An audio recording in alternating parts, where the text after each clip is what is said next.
like slushing on me, they would say, sun's shining, it's 74 degrees. Weather on the Thames. You know, here is, for the first time ever, in any venue, under oath no less, the man that Mr. Manzo now wants to marry. The man? Oh, the woman. I apologize. The woman that Mr. Manzo wants to marry. He's madly in love with her. He said, she's so hot. She's so gorgeous. The whole station. Have you ever heard Mr. Manzo even react to a female like that? No. Never. But I even had women at the station come in and just say to me all day, she's beautiful. She is. She's a very attractive woman, but my God, the men are going nuts here. It's too much. It's too much. Here she is, the hottie of the hour, apparently. Here's Valerie Plame, under oath, her opening statement. In the run-up to the war with Iraq, I worked in the Counterproliferation Division of the CIA, still as a covert officer whose affiliation with the CIA was classified. I raced to discover solid intelligence for senior policymakers on Iraq's presumed weapons of mass destruction programs. While I helped to manage and run secret worldwide operations against this WMD target from CIA headquarters in Washington, I also traveled to foreign countries on secret missions to find vital intelligence. I loved my career because I love my country. I was proud of the serious responsibilities entrusted to me as a CIA covert operations officer, and I was dedicated to this work. It was not common knowledge on the Georgetown cocktail circuit that everyone knew where I worked. But all of my efforts on behalf of the national security of the United States, all of my training, all of the value of my years of service were abruptly ended when my name and identity were exposed irresponsibly. In the course of the trial of Vice President Cheney's former chief of staff, Scooter Libby, I was shocked by the evidence that emerged. My name and identity were carelessly and recklessly abused by senior government officials in both the White House and the State Department. All of them understood that I worked for the CIA, and having signed oaths to protect national security secrets, they should have been diligent in protecting me and every CIA officer. The CIA goes to great lengths to protect all of its employees, providing at significant taxpayers' expense painstakingly devised and creative covers for its most sensitive staffers. The harm that is done when a CIA cover is blown is grave, but I can't provide details beyond that in this public hearing. But the concept is obvious. Not only have breaches of national security endangered CIA officers, it has jeopardized and even destroyed entire networks of foreign agents who in turn risk their own lives and those of their families to provide the United States with needed intelligence. Lives are literally at stake. Not just me, other agents, whole networks, entire operations, enormous effort to give cover, enormous efforts to create companies that seemed viable and real so they could pose as this or that. In her case, it was an energy analyst, and that gave her the entree into countries like Iraq in the build-up to this war, to go into Iraq. She did travel overseas. She did go on secret missions in order to get solid intelligence for policymakers on weapons of mass destruction in Iraq.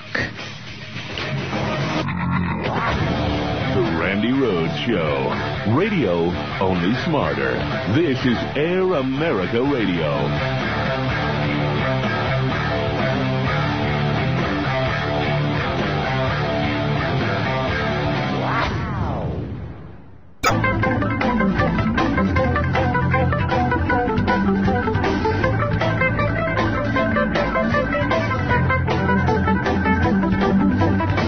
President George W. Bush's father, the former President Bush, said, and I quote, "I have nothing but contempt and anger for those who expose the names of our sources.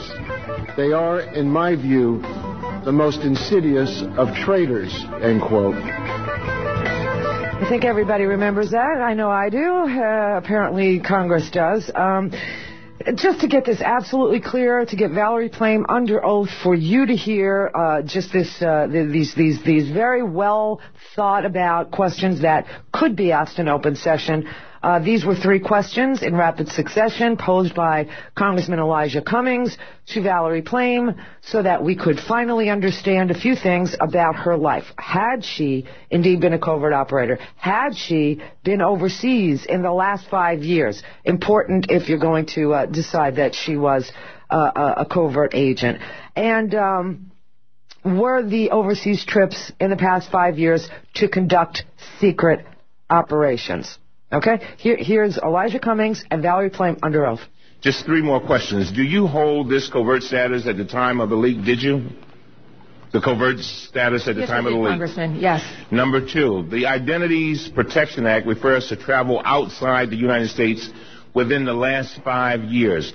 Let me ask you this question. Again, we don't want classified information, dates, locations, or any other details. During the past 5 years, Ms. Plame, from today, did you conduct secret missions overseas? Yes, I did, Congressman. Finally, so as to be clear for the record, you were a covert CIA employee, and within the past 5 years from today, you went on secret missions outside the United States. Is that correct? That is correct, Congressman. So all that lying that you heard from the Republicans about, oh, it's nothing, and she wasn't protected under the Identities Act, the Intelligence Identities Protection Act of 1982. She wasn't protected because she had not done secret missions overseas over the past 5 years. That Victoria Tensing still, talks to the Washington Post on February 18th and tells them she had no cover to blow. She hadn't been overseas conducting any secret missions in the last 5 years. She wasn't covert. She wasn't classified. She was a desk jockey. She had a desk job, and it was all bull crap. Let me tell you something. I watched Victoria Tensing today under oath. I believe Victoria Tensing committed perjury today. So does Henry Waxman, because I'll tell you what happened at the end of this hearing. At the end of this hearing, Congressman Waxman, chairman of this committee, said to Victoria Tensing, who was the last witness today, I'm leaving the record open, Ms. Tensing, and I'm going to tell you why. I don't believe that the things that you testified to today are accurate. I'm going to do 2 things. I'm going to check the facts of your testimony today, and then I'm going to leave the record open. That was for her convenience. That was for her protection under criminal statutes. That was so that Victoria Tensing didn't have a closed congressional record, which she could not then say, okay, I want to retract what I just said. I want to fix what I just said. He left it open for her so she could come back. I think she even lied about her age. She said she was 25 years old when she worked on the Intelligence Identities Protection Act as the chief counsel to the Senate Select Committee on Intelligence. She said she was 25 in 1982. Well, I know she graduated law school in 1975. So she was probably 24, 25 in 1975. See what I mean about pathological? Can't even tell the truth about how old you... Her parting shot to Waxman was, I was only 25 years old when I wrote that law. She didn't write the law. She participated in writing the law.